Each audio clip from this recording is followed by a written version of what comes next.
कक्षा 10वीं मध्य प्रदेश राज्य के विद्यार्थी त्रैमासिक परीक्षा 2022-23, त्रैमासिक परीक्षा इसी साल की आपकी जो क्या है 2022 और 23 में होने वाली। पेपर कितनी तारीख को विज्ञान का है ना? तो कक्षा 10वीं क्लास की विज्ञान एमपी बोर्ड मध्य प्रदेश राज्य सत्र 2022-23 है ना। 7 अक्टूबर से आप लोग के पेपर प्रारंभ है ना। पहले पेपर का है अंग्रेजी का, दूसरा गणित का, तीसरा हिंदी। विज्ञान में शायद गैप नहीं है पेपर में, नहीं है ना? नहीं है ना। तो विज्ञान के यहाँ पर अपन मोस्ट इंपोर्टेंट पढ़ने वाले हैं।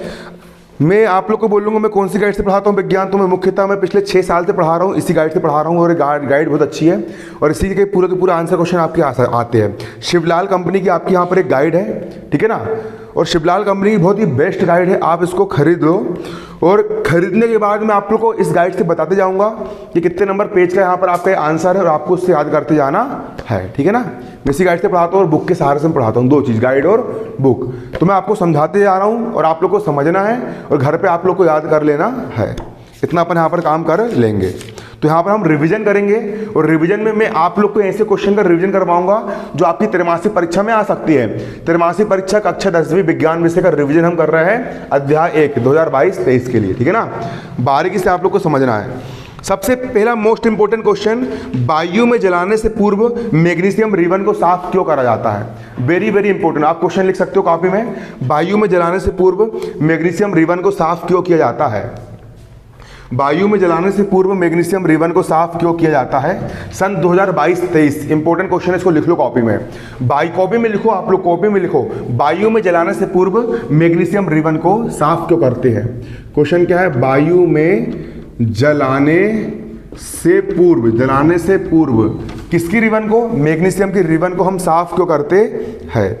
तो देखो मैग्नीशियम की रिबन, देखो ये हो गया आपकी मैग्नीशियम की रिबन, ये क्या हो गया आपकी मैग्नीशियम की रिबन। अब क्या होता है, ये हो गया आपका मैग्नीशियम, हो गया मैग्नीशियम, प्योर मैग्नीशियम है और यहाँ पर हवा होती है हवा। तो हवा जो होती है ऑक्सीजन वो इस पर जम जाती है और MgO की एक परत बना लेती है। क्या बना लेती है? MgO की एक परत बना लेती है। और जहाँ पर जो आरक्षी परत जम जाती है मैग्नीशियम ऑक्साइड की, यहाँ पर जो मैग्नीशियम ऑक्साइड की क्या जम जाती है? आपकी आरक्षी परत जम जाती है। ये आरक्षी परत शिवलाल गाइड में आपका पेज नंबर 2 पर आपको मिल जाएगा इसका आंसर। मैग्नीशियम ऑक्साइड की जहाँ पर जो क्या जम जाती है? आरक्षी परत जम जाती है। ये आरक्षी परत इस मैग्नीशियम को जलने देती है क्या? नहीं जलने देती है। ये आरक्षी परत मैग्नीशियम रिबन को जलने देती है क्या? नहीं जलने देती है। जलने देती है क्या? नहीं जलने देती है। मैग्नीशियम रिबन जलने देती है क्या? नहीं जलने देती है। इसीलिए इसको पहले हम क्या कर लेते हैं? साफ कर लेते हैं ताकि आरक्षी परत यहाँ से हट जाए और मैग्नीशियम आसानी के साथ क्या हो जाए? वायु में जल जाए। इसका उत्तर देखोगे आप 2020 में भी आया है ये क्वेश्चन, 2022 में भी आया है ना कि नहीं। तो मैग्नीशियम रिबन के ऊपर, किसके ऊपर? मैग्नीशियम रिबन के ऊपर। अब भी पूछूंगा, बारीकी समझना है ना, अब भी पूछूंगा। मैग्नीशियम रिबन के ऊपर धुंधली मैग्नीशियम ऑक्साइड की आरक्षी परत जम जाती है। उसे हटाने के लिए वायु में जलाने से पूर्व मैग्नीशियम रिबन को साफ किया जाता है, ठीक है ना। ये आरक्षी परत मैग्नीशियम को जलने से रोकती है। क्या बोला मैंने? कौन बताएगा? बताओ कौन बताएगा? वायु में जलाने से पूर्व मैग्नीशियम रिबन को साफ इसलिए करते हैं क्योंकि मैग्नीशियम रिबन के ऊपर मैग्नीशियम ऑक्साइड की, किसकी? मैग्नीशियम ऑक्साइड की आरक्षी परत जम जाती है ना। और ये आरक्षी परत मैग्नीशियम को जलने से रोकती है, इसीलिए वायु में जलाने से पूर्व मैग्नीशियम रिबन को साफ कर लिया जाता है। बोल बेटा। मैग्नीशियम परत रिबन को जलाने से पहले उसे साफ इसलिए किया जाता है क्योंकि उसपे मैग्नीशियम ऑक्साइड की परत जम जाती है। इससे वह जल नहीं पाती है, ठीक है, नहीं पाती है, इसलिए उसे जलाने से पूर्व साफ कर लिया जाता है ना। अब देखो यहाँ पर बोल रहा है संतुलित रासायनिक समीकरण लिखिए। क्या लिखिए? रासायनिक समीकरण संतुलित करने वाला भी एक प्रश्न आता है आप लोग का। तो यहाँ पर हम सीख लेंगे रासायनिक समीकरण संतुलित कैसे करा जाता है। रासायनिक समीकरण को संतुलित करना, जैसे कि आपको एक समीकरण दिया है HNO3 plus CaOH twice Ca bracket में NO3 twice plus H2O।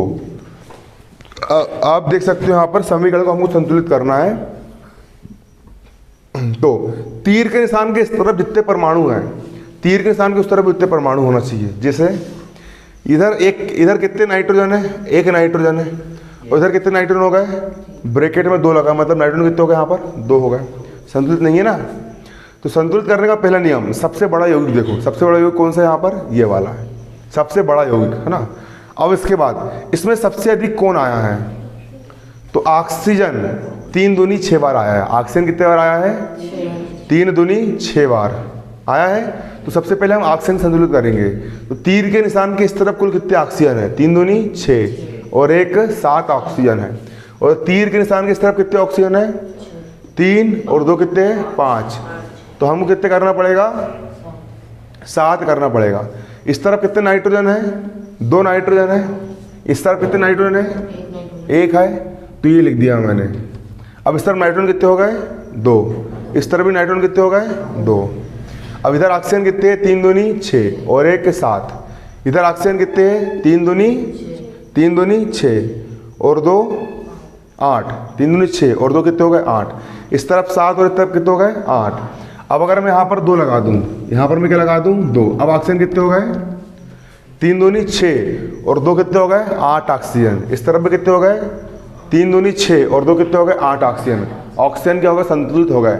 Nitrogen भी इस तरफ 2, इस तरफ कितने, 2। नाइट्रोजन भी क्या होगा, संतुलित।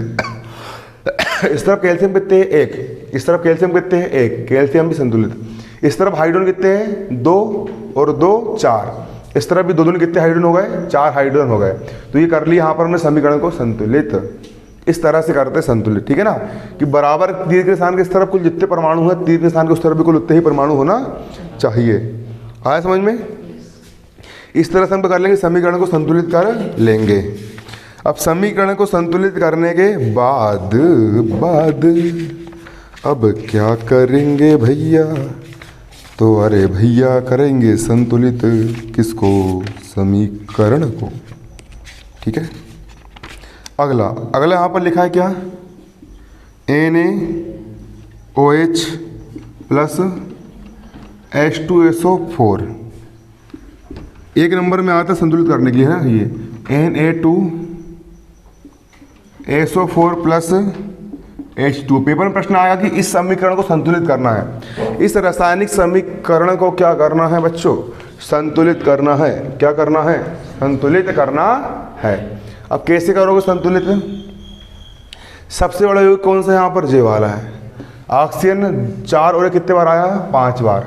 इस तरफ ऑक्सीजन 4 और कितने बार है, 5 बार। इस तरफ सल्फर 1 है, इस तरफ भी सल्फर 1 है। इस तरफ सोडियम कितने हैं, 2 है। इस तरफ सोडियम कितना है, 1 है। अब सोडियम कितने हो गए, इस तरफ 2, इधर भी कितने सोडियम 2।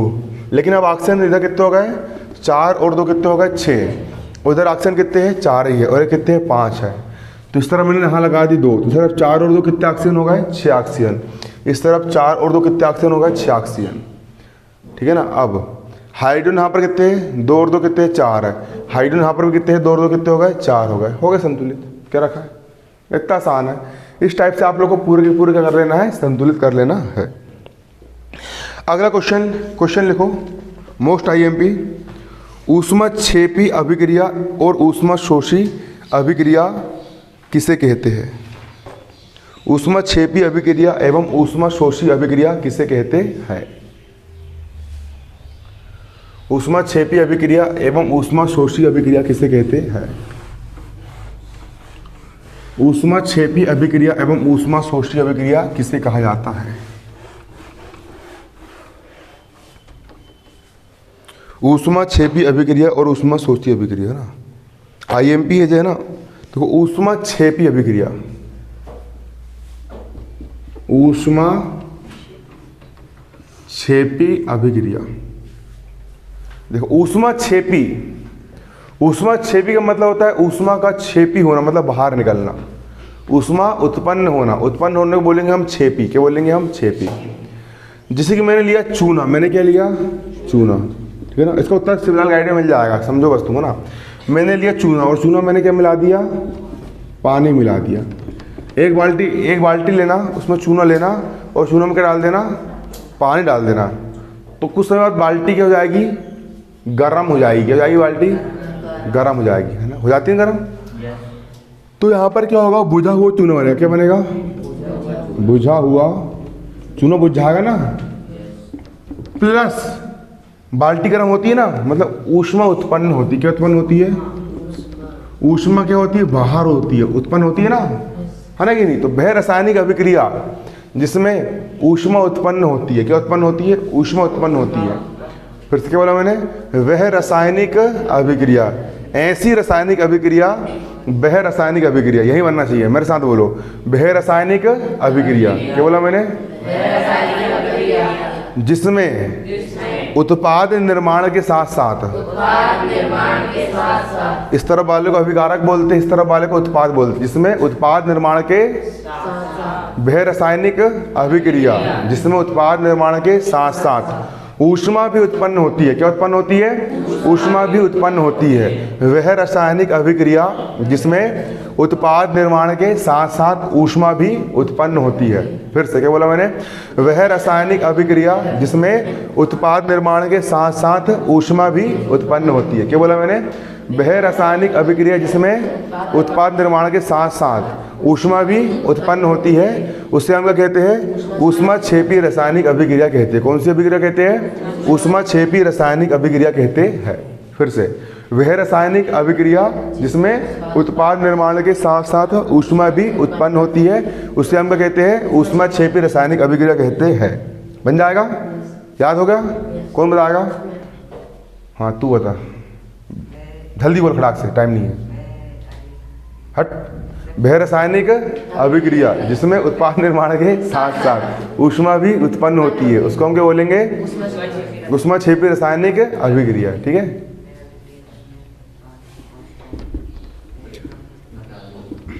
बोल। वह रासायनिक अभिक्रिया जिसमें उत्पाद के साथ ऊष्मा भी उत्पन्न होती है, उसे ऊष्माक्षेपी।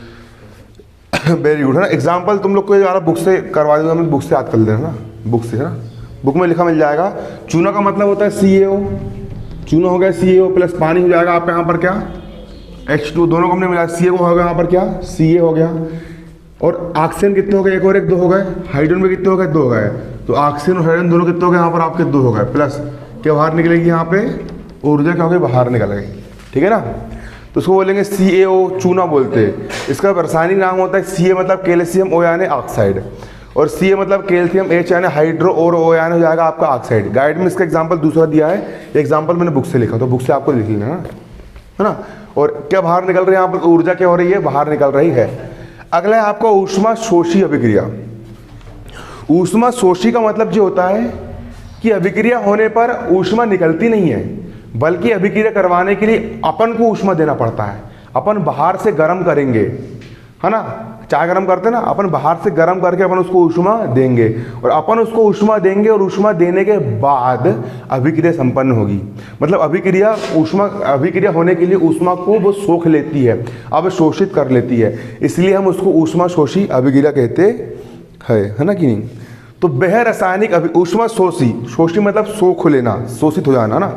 वह रासायनिक अभिक्रिया जिसमें ऊष्मा अवशोषित होती है। क्या होती है? अवशोषित। वह रासायनिक अभिक्रिया, क्या बोला मैंने? जिसमें ऊष्मा अवशोषित होती है। क्या बोला? जिसमें ऊष्मा क्या होती है? वह रासायनिक अभिक्रिया जिसमें ऊष्मा अवशोषित होती है, उससे हम क्या कहते हैं? ऊष्मा शोषी अभिक्रिया। जैसे कि देखो, मैंने लिया चूना पत्थर, ये के लिए मैंने चूना CaCO3, ये होता है चूना पत्थर, कैल्शियम कार्बोनेट, है ना। एग्जाम्पल बस लिखते जाने वाला, क्योंकि गाइड में नहीं मिलेगा। गाइड से परिभाषा याद करना, और जो एग्जाम्पल में लिखवा रहा हूँ उसको एग्जाम्पल से याद करना ना। CaCO3 होगा चूना पत्थर, संगमरमर का पत्थर, चूने का जो पहाड़ होता है ना, वहाँ से अपन ने लेकर के आया चूने का पत्थर। अब पत्थर बहुत हार्ड होता है, तो इसको ना अपन को बाहर से गर्म करना पड़ता है। क्या करना पड़ता है? बाहर से गर्म, 1000 डिग्री सेल्सियस पर गर्म करना पड़ता है। तो अपन बाहर से इसको अपन ने ऊष्मा दिए, फिर उस ऊष्मा को, इस 1000 डिग्री सेल्सियस की जो गर्मी अपन ने पैदा करे, आग जो अपन ने जलाए, उस आग को ये अवशोषित करेगा, और आग अवशोषित करने के बाद फिर ये टूटेगा। किस में टूटेगा? ये चूना। CaO मतलब चूना और CO3 मतलब CO2 मतलब कार्बन डाइऑक्साइड गैस में टूटेगा। ये जल जाएगा, धुआं निकलेगा। धुआं निकला मतलब कौन सी गैस निकली? CO2 कार्बन डाइऑक्साइड गैस निकली। एक कार्बन निकल गया और 3 ऑक्सीजन में 2 ऑक्सीजन निकल के बचा CO कैल्शियम ऑक्साइड बना। तो वह रासायनिक अभिक्रिया जिसमें ऊष्मा अवशोषित होती है, अपने बाहर से इसको ऊष्मा दी है और इसने ऊष्मा को, एनर्जी को इसने अवशोषित कर लिया, इसने ऊष्मा को सोख लिया, इसलिए इसको हम क्या बोलेंगे? ऊष्मा शोषी रासायनिक अभिक्रिया इसको हम कहते हैं। क्या बोलेंगे हम? वह रासायनिक अभिक्रिया जिसमें ऊष्मा अवशोषित होती है, तो उसको हम क्या बोलते हैं? ऊष्मा शोषी रासायनिक अभिक्रिया कहते हैं। कौन सी अभिक्रिया कहते हैं? ऊष्मा शोषी रासायनिक अभिक्रिया कहते हैं। कौन सी? ऊष्मा शोषी रासायनिक अभिक्रिया कहा जाता है। किसको बोलते हैं? वह रासायनिक अभिक्रिया जिसमें ऊष्मा अवशोषित होती है, उसको हम क्या बोलेंगे? ऊष्मा शोषी रासायनिक अभिक्रिया कहते हैं। कौन सी? ऊष्मा शोषी। अरे रासायनिक अभिक्रिया कहते हैं। अरे क्या कहते हैं? ऊष्मा शोषी रासायनिक अभिक्रिया बनेगी। चल बेटा, कौन बताएगा? हाँ बता तू। बहुत शानदार, बहुत जोरदार। ठीक है, चलो हो गया? क्या नहीं हुआ? क्या हो गया?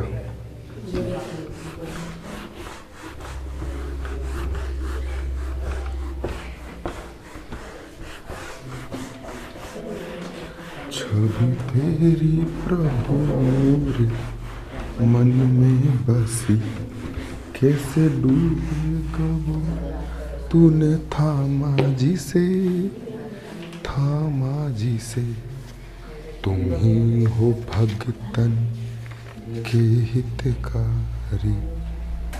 अगला क्वेश्चन है, श्वसन को ऊष्माक्षेपी अभिक्रिया को कहते हैं। श्वसन को ऊष्माक्षेपी अभिक्रिया क्यों कहते हैं? सन 2022 के पेपर में आया क्वेश्चन है, श्वसन को ऊष्माक्षेपी अभिक्रिया क्यों कहते हैं? बुक लाया विज्ञानी किसी ने? दिखाओ। विज्ञान, श्वसन को ऊष्माक्षेपी अभिक्रिया को कहते हैं। ठीक है ना? इसका उत्तर आप लोग को विज्ञान की जो बुक है, कौन सी बुक? विज्ञान की जो बुक है, विज्ञान की बुक में पेज नंबर 8 में, पेज नंबर 8 में, विज्ञान की बुक के पेज नंबर 8 में मिल जाएगा। कहाँ मिल जाएगा? पेज नंबर 8 में। एक लड़की को चित्र बनो यहाँ पर, टूरी को। ठीक है ना जी? यहाँ पर है ना, ये लड़की का मतलब यहाँ से यहाँ तक, जीवित रहने से लेकर के इसका उत्तर आपको यहाँ तक लिखना है। ठीक है ना? है तक, है ना? ठीक है, बनेगा नहीं बनेगा? बन जाएगा। तो श्वसन, श्वसन का मतलब अब समझ लो, इसको समझोगे। जीवित रहने के लिए मतलब जिंदा रहने के लिए हमें किसकी आवश्यकता होती है? ऊर्जा। तुम जिंदा क्यों हो? मैं जिंदा क्यों हूँ? क्योंकि हमारे शरीर में हर क्षण क्या बन रही है? ऊर्जा। और उस ऊर्जा से हम जीवित हैं। और ऊर्जा क्यों बन रही है? क्योंकि हम सांस ले रहे हैं। क्या ले रहे हैं? सांस। क्या ले रहे हैं? सांस को नहीं ले रहा है, सांस ले रहा है। ऐसा नहीं कि अब तो तुम्हारी सांस आएगी उसको तुमने ले ली है। ठीक है ना? सांस नहीं, सांस ले रहा है, सांस ले रहा है। क्या ले रहा है? सांस। आ रहा है समझ में? क्या ले रहे हो? सांस। ठीक है, ले रहे हो सांस? क्या नहीं ले रहे हो? ले रहे हो। तो जीवित रहने के लिए किसकी आवश्यकता होती है? ऊर्जा की। किसकी? अब जो ऊर्जा कैसे बनती समझना। हम खाना खाते हैं, आलू, चावल, दाल, मटन, बिरयानी, चिकन, अंडा, मछली खाया अपन ने। खाने के बाद वो कहाँ जाता है? पेट के अंदर जाता है। मेरा पेट बाहर निकल रहा, क्यों? पेट पे बाहर निकल गया मेरा, क्यों? बहुत ज़्यादा। अब जिम जाना पड़ेगा। ठीक है, कहाँ जाता है? हमारे पेट में जाता है। और पेट में उसका क्या होता है? पाचन होता है। और जब पेट में उसका पाचन हो जाता है पेट में पाचन, तो पेट में पाचन होने के बाद वो खाने का बनता है ग्लूकोज। अरे क्या बनता है? C6H12O6 जे बन गया हमारा ग्लूकोज।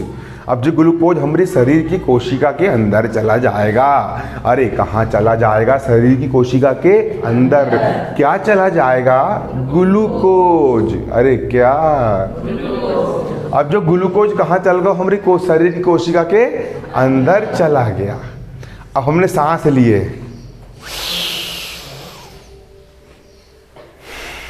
रामदेव बाबा, ठीक है ना? लिए हमने सांस लेने में कौन सी गैस अंदर गई? Oxygen gas. कहाँ गई? अंदर। अभी ऑक्सीजन गैस कोशिका के अंदर चली जाएगी और ऑक्सीजन जलाने का काम करती है। वो इस ग्लूकोज से क्रिया करेगी। अरे क्या करेगी? क्रिया। तो बनेगी कार्बन डाइऑक्साइड, उसको हम बाहर छोड़ देंगे। छोड़ दी बाहर, और बनेगा यहाँ पर क्या? जल। क्या बनेगा? जल। इसको भी हम बाहर निकाल देंगे और क्या बनेगी? ऊर्जा। और इस ऊर्जा के कारण हम क्या रहते हैं? जीवित रहते हैं। तो श्वसन, सांस लेने वाली अभिक्रिया में ऑक्सीजन अंदर गई और कार्बन डाइऑक्साइड गैस बाहर निकली। हुई श्वसन क्रिया। तो श्वसन की क्रिया में ऊर्जा उत्पन्न हुई। क्या हुई? ऊर्जा। और मैंने बताया था कि वह रासायनिक अभिक्रिया जिसमें ऊष्मा उत्पन्न होती है उसको हम क्या कहते हैं? ऊष्माक्षेपी। इसीलिए श्वसन एक प्रकार से क्या है? ऊष्माक्षेपी रासायनिक अभिक्रिया है क्या नहीं है?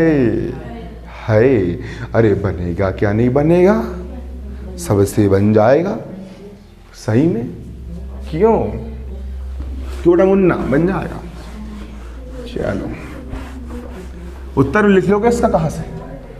अगला प्रश्न देखो। अरे अगला प्रश्न देखो। संक्षारण किसे कहते हैं? क्या बोला मैंने? संक्षारण किसे कहते हैं? लिख लो बच्चों इसको। संक्षारण किसे कहते हैं? जो क्वेश्चन मैं आज समझा रहा हूँ ना, इसको घर जाके याद करना है, इसलिए लिखने के लिए बोल रहा हूँ ताकि तुम भूल ना जाओ कि आज पढ़े क्या कोचिंग में, पता नहीं क्या पढ़ के आए। देखो संक्षारण किसे कहते हैं, कि घर जाके इनको याद करना है ना, डेली का डेली। मैं क्या बोलता हूँ, तुम 1 घंटे कोचिंग आ रहे हो ना, तो 1 घंटे कोचिंग में जितना मैंने समझाया उतना घर जाके रोज का रोज याद कर लो और फिर बाकी अपनी तैयारी करो। क्वेश्चन लिख ली, संक्षारण किसे कहते हैं? इसमें सन डाल लो। अरे सन डाल लो। अरे भैया 2020 के पेपर में आओ है जो क्वेश्चन अपनो, संक्षारण किसे कहते हैं। और एक उत्तर जो है ना किसका? संक्षारण का उत्तर। अरे यार पूरा धुंधला हो गए थे, ये ब्लर हो गया था। संक्षारण किसे कहते हैं ना, तो इसका उत्तर आपको यहाँ पर ये मिल जाएगा। संक्षारण किसे कहते हैं?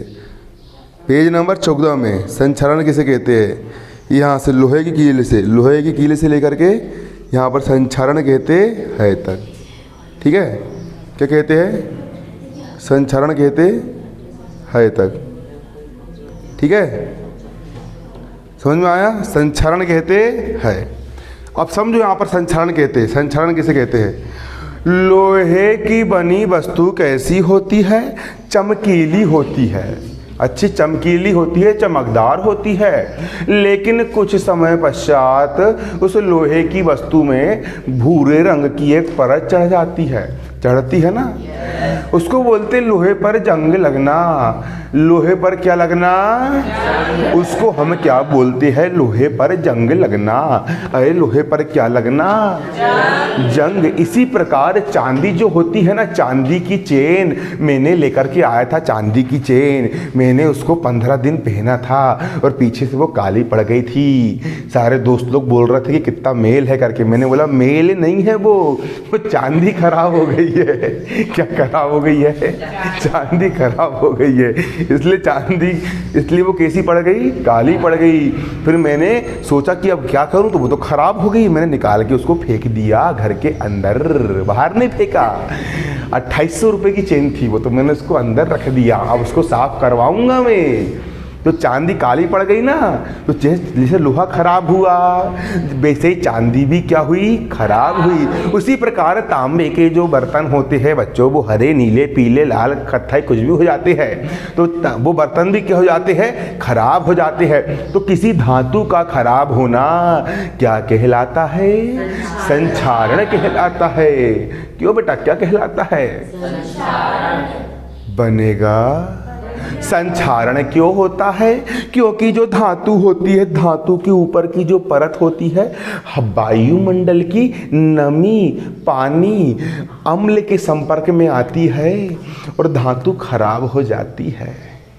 नहीं बनेगा। अगला प्रश्न लिखो, विकृत गंधिता किसे कहते हैं? लिखो क्वेश्चन बच्चों। विकृत गंधिता, विकृत गंधिता, विकृत गंधिता, गंधिता, गंधिता, गंधिता सन 2019 के पेपर में आया है प्यारे बच्चों। इसका उत्तर आपको कहाँ मिलेगा? तो इसका उत्तर देख लो आँख फाड़ फाड़ करके। आपकी बुक के पेज नंबर 15 के ये ऊपर लिखो है, विकृत गंधिता उपापचयित होने से लेकर के चिप्स का उपचयन ना हो सके, ऐसा लिखना है। लिख लोगे, वो लिख लोगे, वो लिख लोगे, वो लिख लोगे तो आन दो ना। विकृत गंधिता, विकृत गंधिता, गंधिता। तो यहाँ पर देखोगे, तुमने कई बार देखा होगा। क्या देखा होगा? तुम खाना बनाते हो, वो खाना 2-4 दिन बाद अगर तुम उसको रखोगे तो क्या होगा? उसका स्वाद कैसा आएगा? दाल बनाना आज घर में, क्या बनाना? दाल को 5 दिन तक रहने देना। कितने दिन तक रहने देना? और 1 चम्मच दाल लेना, उसको खा के देखना स्वाद कैसा आएगा। उसका स्वाद विकृत हो जाएगा। क्या हो जाएगा?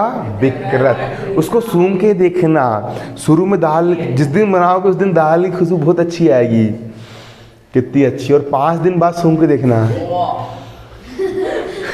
कि नहीं? आ रहा तुम लोग को समझ में? उसकी जो क्या रहेगी? गंध रहेगी। उसकी गंध भी क्या हो जाएगी?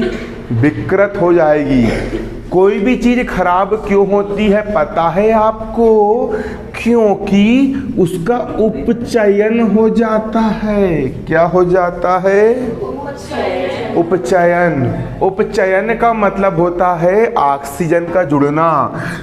वो जो दाल रहेगी ना, वो ऑक्सीजन, हवा में ऑक्सीजन है ना, या फिर नमी मिल जाए उसको। नमी मतलब जल मिल जाए, H2O मिल जाए, या फिर हवा की ऑक्सीजन मिल जाए, तो वो हवा की ऑक्सीजन से क्रिया कर लेगी और खराब हो जाएगी। ऑक्सीजन जलाने का काम करती है, खराब होने का काम करती है। खराब हो जाएगी ना, ऐसा होता है। तो इसी को हम बोलते विकृत गंधिता, है ना। भोज्य पदार्थों का खाने का खराब होने की घटना को हम क्या बोलते? विकृत गंधिता कहते हैं बच्चों। अरे क्या कहते हैं? विकृत गंधिता कहते। इसी के लिए क्या, और ऑक्सीजन काम करती है ना, तो इसीलिए क्या होता है, जो कुरकुरा होता है, कुरकुरा, कुरकुरा में जो हवा भरी होती है, इसका मतलब ये नहीं है कि इतना सारा कुरकुरा दे रहा है वो अपन को। बच्चे लोग सोचते हैं कि इतना सारा कुरकुरा, अच्छा कुछ थोड़ा सा निकलता है उसके अंदर, पेट भी नहीं भरता है ना कि नहीं? समझ में? ठीक है। तो कुरकुरा जो रहेगा, हल्दीराम का कुरकुरा हो गया। हल्दीराम बहुत अच्छा लगता है, रतलामी सेव लगता है ना। और अभी कौन सा आ रहा? पेटू राम आ रहा है। अभी कौन सा आ रहा है? पेटू राम। बिकट बिकरा, वो भी बिकरा है ना, ठीक है ना। तो जो कुरकुरा होता है, जो क्या होता है? कुरकुरा। ज़्यादा कुरकुरा नहीं खाना, नहीं तो मेरे जैसे मोटे हो जाओगे, ठीक है ना। समझ में तुम लोग को? मैं भयंकर खाता हूँ, दिन भर में 10-15 पैकेट, 25-30 पैकेट खाता हूँ, ठीक है ना। लेकिन नहीं खाना चाहिए इतना, ठीक है ना, ठीक है। लेकिन अब बंद कर दियो। मैं जब से जिम चालू कर रहा हूँ, ताकि पेट अंदर करना है, अंदर करना है इसको, ठीक है, पेट को, ठीक है। आज समझ में? तो मेरी बात सुनो। अरे किसकी बात सुनो? हाँ, ठीक है। देखो ना, तो उसको खराब होने के लिए क्या करते हैं? जो पैकेट होती है ना, उसके अंदर हवा भर देते हैं। और कौन सी गैस भरते हैं? Nitrogen gas. क्योंकि ऑक्सीजन रहेगी तो खराब हो जाएगी, और नाइट्रोजन रहेगी तो खराब नहीं होगी। नहीं बनेगा, बन जाएगा। चलो अगला प्रश्न करेंगे अपन। अगला क्वेश्चन लिखो, ऑक्सीकरण या उपचयन अभिक्रिया किसे कहते हैं? ऑक्सीकरण या उपचयन अभिक्रिया किसे कहते हैं? ऑक्सीकरण या उपचयन अभिक्रिया, कौन सी अभिक्रिया? ऑक्सीकरण या उपचयन अभिक्रिया किसे कहते हैं? ऑक्सीकरण अभिक्रिया या उपचयन अभिक्रिया किसे कहते हैं?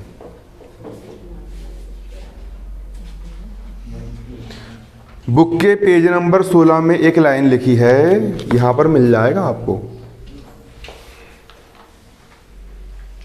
बुक के पेज नंबर 16 में, पेज नंबर 16 या अभ्यास के ऊपर, ये देखो यहाँ से, ये ऑक्सीजन है ना, किसी अभिक्रिया में ऑक्सीजन का योग अथवा हाइड्रोजन का ह्रास होना ऑक्सीकरण या उपचयन कहलाता है।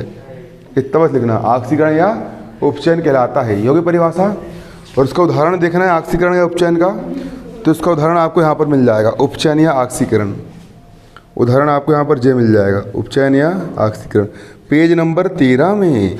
पेज नंबर 13 क्यों करता है 13 मेरा? पेज नंबर 13 में ये है आपका ये समीकरण, और जे ये समीकरण ऊपर वाला, सिर्फ ऊपर वाला ना, ऊपर वाला लिख लेना है ना, ठीक है ना। तो हम क्या बोल रहे हैं, कौन सी अभिक्रिया? ऑक्सीकरण। इसके बाद वाला अपचयन का भी इसके नीचे मिल जाएगा आप लोग को, अपचयन का है ना। अभी ऑक्सीकरण का बात देखो, किसको देखो अभी ऑक्सीकरण। ऑक्सीकरण किसे कहते हैं आप समझोगे, ऑक्सीकरण है ना। कौन सी अभिक्रिया? अरे कौन सी अभिक्रिया? ऑक्सीकरण अभिक्रिया, समझोगे। ऑक्सीकरण का दूसरा नाम क्या है? उपचयन। वे अपचयन नहीं गंवार, उपचयन। उप उप उ बोल, उ उल्लू का उपचयन। उपचयन कौन सी अभिक्रिया? उपचयन। कौन सी? उपचयन। Cu plus O2 equal to 2CuO। उपचयन अभिक्रिया परिभाषा समझोगे, वह रासायनिक अभिक्रिया, क्या बोला मैंने? वह रासायनिक अभिक्रिया, वह रासायनिक अभिक्रिया, वह रासायनिक अभिक्रिया। धीरे धीरे, आराम से आराम से आराम से आराम से, धीरे है ना। वह रासायनिक अभिक्रिया जिसमें ऑक्सीजन का योग होता है, ऑक्सीजन का योग होता है, ऑक्सीकरण कहलाती है। वह रासायनिक अभिक्रिया जिसमें ऑक्सीजन का योग होता है, ऑक्सीजन जुड़ता है अथवा हाइड्रोजन का ह्रास होता है, मतलब हाइड्रोजन निकलता है। वह रासायनिक अभिक्रिया जिसमें ऑक्सीजन का योग होता है अथवा हाइड्रोजन का ह्रास होता है। वह रासायनिक अभिक्रिया जिसमें ऑक्सीजन का योग होता है अथवा हाइड्रोजन का ह्रास होता है। हाइड्रोजन का क्या बोला मैंने? हाइड्रोजन का ह्रास होता है, उसे हम क्या कहते हैं? ऑक्सीकरण कहते हैं। क्या कहते हैं? कहते हैं। किसको बोलते हैं? वह रासायनिक अभिक्रिया ऑक्सीजन का योग होता है या हाइड्रोजन का ह्रास होता है। ऑक्सीकरण या उपचयन, ऑक्सीकरण या उपचयन अभिक्रिया कहलाती है। ऑक्सीकरण या उपचयन अभिक्रिया कहलाती है। क्यों मुन्ना, क्या कहलाती? मुंह मत फाड़। ऑक्सीकरण या उपचयन अभिक्रिया कहलाती है। बनेगा नहीं बनेगा? बन जाएगा। अगला क्वेश्चन लिखो, अपचयन अभिक्रिया किसे कहते हैं? अपचयन अभिक्रिया किसे कहते हैं? अपचयन अभिक्रिया किसे कहते हैं? ऑक्सीकरण का उल्टा होता है अपचयन, उपचयन का उल्टा होता है अपचयन। अपचयन में उल्टा बोलोगे, इसमें ऑक्सीजन का ह्रास होता है और हाइड्रोजन का योग होता है, उल्टा बोलना है। अपचयन में उल्टा रहेगा, है ना।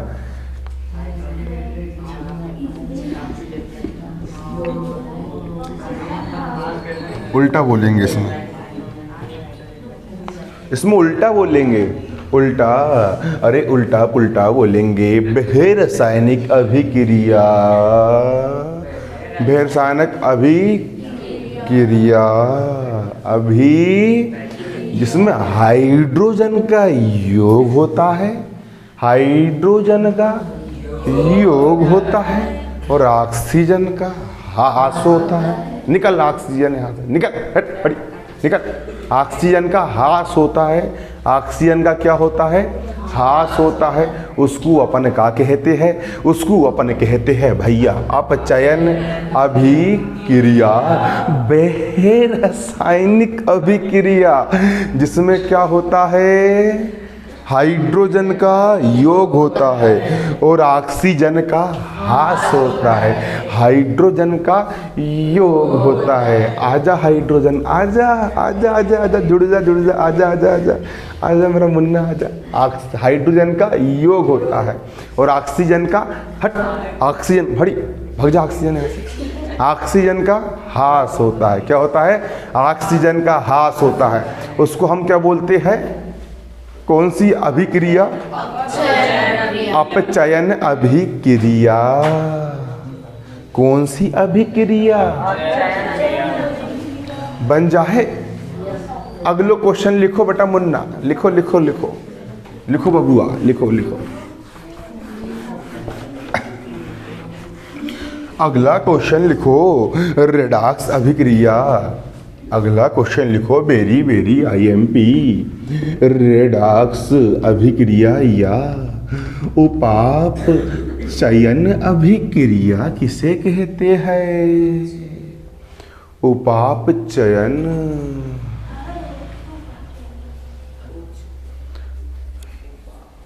उपाप चयन अभिक्रिया किसे कहते हैं?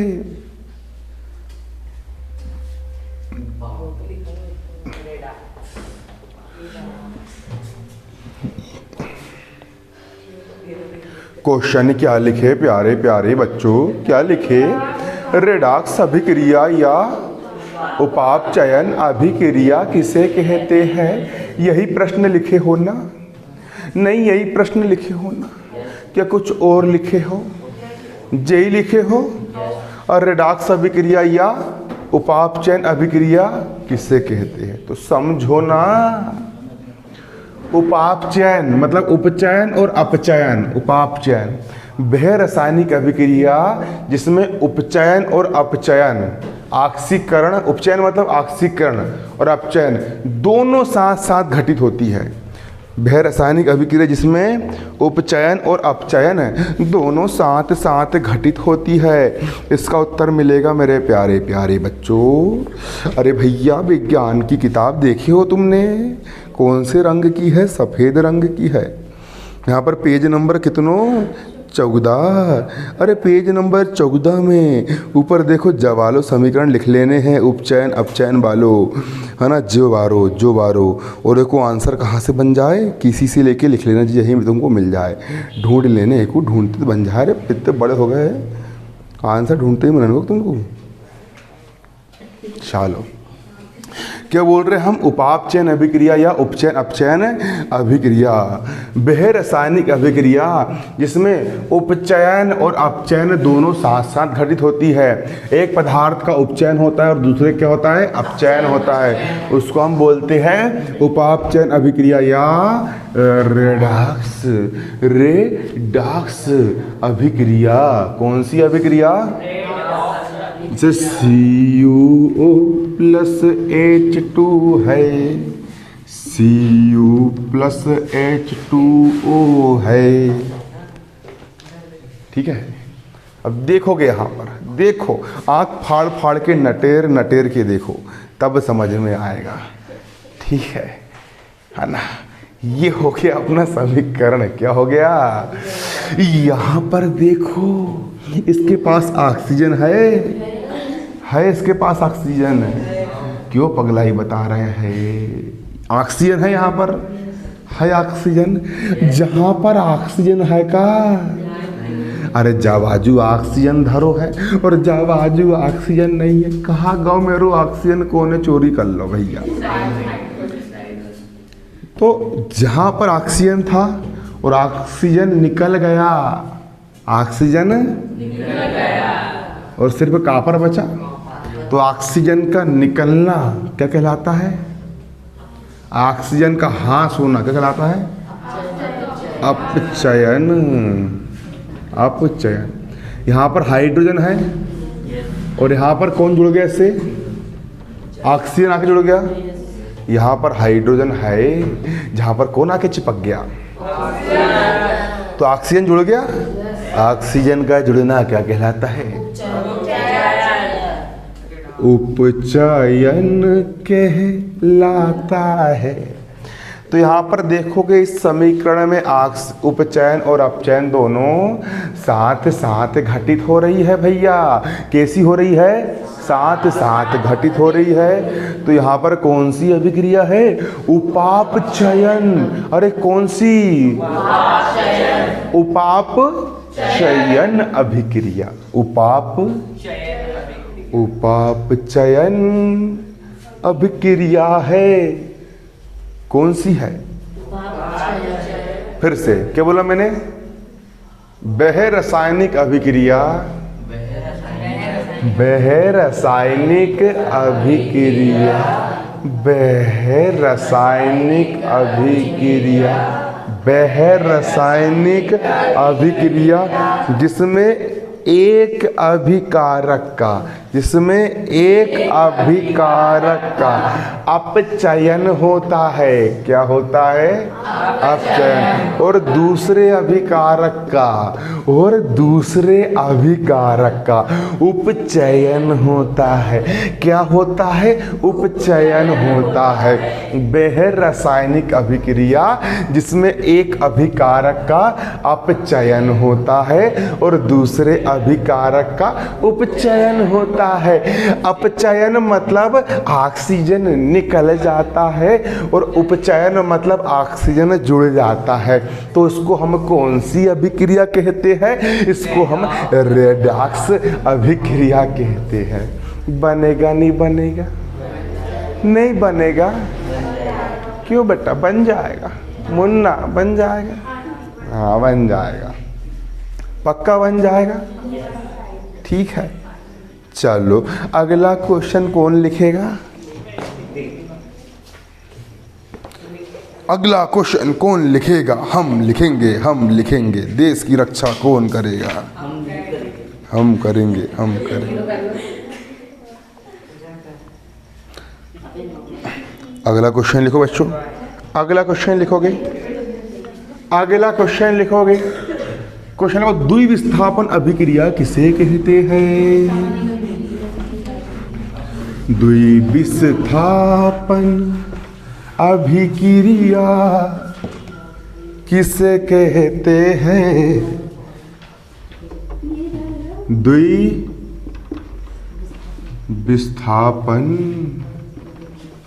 अभिक्रिया किसे कहते हैं? देखो कल क्या बताया था मैंने? कल क्या बताया था? कल कौन था?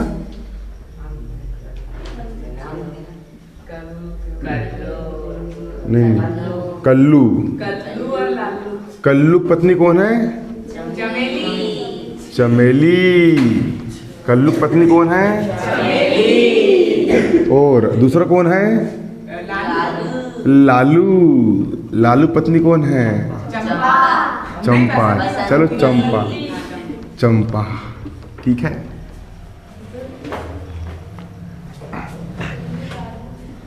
देखो अब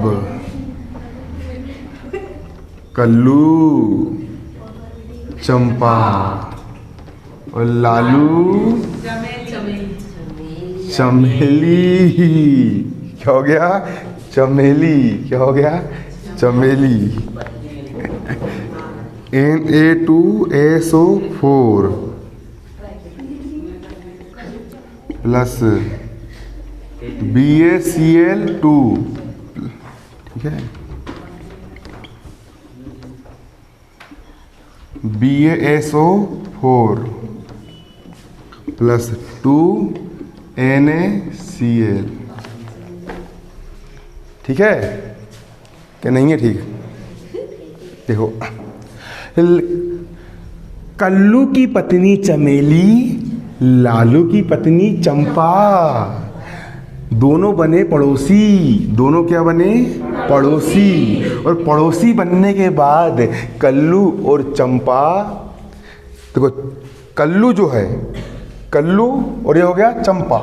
चंपा, चंपा को पसंद आ गया कल्लू, तो चंपा चली गई किसके पास? कल्लू के पास।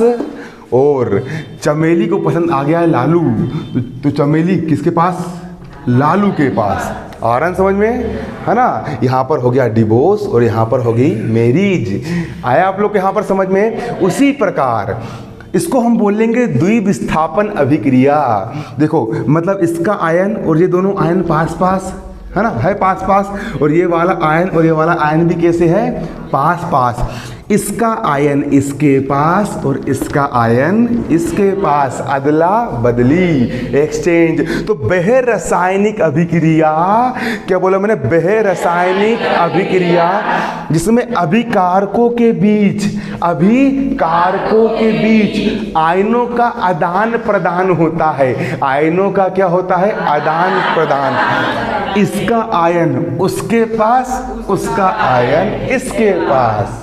फिर से, बह रासायनिक अभिक्रिया जिसमें अभिकारकों के बीच, अरे किसके बीच? अभिकारकों के बीच आयनों का, इसके दो आयन, एक आयन जे और एक आयन जे, इसके भी कितने आयन? दो आयन, एक आयन जे एक आयन जे, इनका क्या हो जाएगा? आदान प्रदान हो जाएगा। उसको हम क्या बोलेंगे? द्विविस्थापन अभिक्रिया। देखो इसका आयन Na चला गया इस Cl के पास, बन गया NaCl, सुखी जीवन जी रहे हैं ये लोग, है ना? अब इसका Ba इसके पास चला गया SO4 के साथ, तो BaSO4, ये भी सुखी जीवन जी रहे हैं। तो बह रासायनिक अभिक्रिया जिसमें अभिकारकों के मध्य, क्या बोला मैंने? बह रासायनिक अभिक्रिया जिसमें अभिकारकों के मध्य आयनों का आदान प्रदान होता है। आदान प्रदान, तुम्हारा वाला हमरा, हमरा वाला तुम्हारा, ठीक है ना? उसको हम क्या बोलेंगे? द्विविस्थापन अभिक्रिया। समझ में आया कि नहीं आया? आ गया ना? समझाने के लिए देखो क्या क्या करना पड़ता है मेरे को, है नहीं कि नहीं? लेकिन समझा के रहूँगा, भले किसी भी चीज़ का एग्जाम्पल देना पड़े दूंगा, लेकिन समझा के रहूँगा। क्योंकि क्या नाम है मेरा? अमन साहू, अमन साहू भारतीय शेर, ठीक है ना? हाँ समझ में? वीडियो दिखाना में तुम लोग उम्र में किसी को ना, बाहर के लोग दिखले चल जाएगा ना, तो तुम लोग घर वाले बोलेंगे साला क्या पढ़ा रहा हमारे साथ, चंपा चमेली कालू, ठीक है? समझ में आना चाहिए हमारा, ठीक है? चलो अगला लिखो क्वेश्चन, विस्थापन अभिक्रिया किसे कहते हैं? अब विस्थापन में और मजा आएगी। विस्थापन में और मजा आएगी। लिखो विस्थापन अभिक्रिया किसे है, किसे कहते हैं? क्वेश्चन लिखो, कौन सी अभिक्रिया? विस्थापन। इसको यूट्यूब में डालूंगा तो क्या पता वायरल हो जाए यार, है ना कि नहीं? अपन अभी तक अच्छे से पढ़ा है, सीरियसली कोई पढ़ रहा क्या पता ऐसा पढ़ाया चंपा चमेली गप से वीडियो वायरल हो जाए और मैं स्टार बन जाऊँ, है ना कि नहीं? लिखो विस्थापन अभिक्रिया, कौन सी अभिक्रिया? तुम लोग शेयर करना, नहीं शेयर मत करना मिनट में यार किसी को, नहीं तो बेइज्जती आएगी। क्यों? चंपा चमेली। इसका शॉर्ट वीडियो बना डालूंगा यूट्यूब चैनल पे, आज इतना काट दूंगा बिल्कुल 60 सेकंड का विस्थापन का, और शॉर्ट वीडियो बना डाल दूंगा इसका मैं, विस्थापन अभिक्रिया चंपा चमेली वाला, नहीं ठीक है ना? 60 सेकेंड कौन सा अभिक्रिया? विस्थापन अभिक्रिया। अब विस्थापन देखना, लिखो ना, है ना? चालू,